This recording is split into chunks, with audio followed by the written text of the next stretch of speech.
Hello అండి. ఈరోజైతే నేను కొబ్బరితో కొబ్బరచ్చ అయితే చేస్తున్నాను. ఇదైతే నా చిన్నప్పుడు ఫేవరెట్ స్వీట్ అండి. మా ఇంటి దగ్గర ఒక రూపాయికైతే అమ్మేవారన్నమాట ఒక అచ్చు.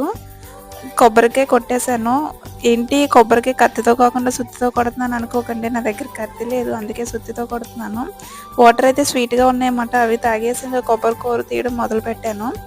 అది తీసేసి ఇంకా ప్యాన్‌లో నెయ్యి వేసి కొంచెం మనకి కొబ్బరి కూర కొంచెం తడిగా ఉంటుంది కదా, అదంతా కొంచెం డ్రై అయ్యేంత వరకు ఒకసారి ఫ్రై చేసేసి అప్పుడు మనం ఏ కప్పుతో అయితే కొబ్బరి తురుము తీసుకున్నామో అదే కప్పుతో పంచదార అలాగే పాలు కూడా వేసేసి కొంచెం యాలకుల పొడి కొంచెం నెయ్యి వేసి దాన్ని అంతా బాగా కలుపుతూ ఉండాలి. దగ్గరికి అయ్యేంత వరకు మనకి ఇలా ప్యాన్కి సపరేట్ అయితే మనకు కొంచెం నెయ్యి పైకి తేలుతుంది అనమాట. అంతే రెడీ అయిపోతుంది. తర్వాత ఒక ప్లేట్లో నెయ్యి రాసుకుని ఇదంతా వేసేసి ఇలా ఘాట్లు పెట్టుకున్నాం అనుకో ఒక 20 మినిట్స్కి అలా చల్లారిపోతుంది కదా, అప్పుడు ఇలా అయితే వచ్చేస్తుంది. చాలా టేస్టీగా ఉంటుంది.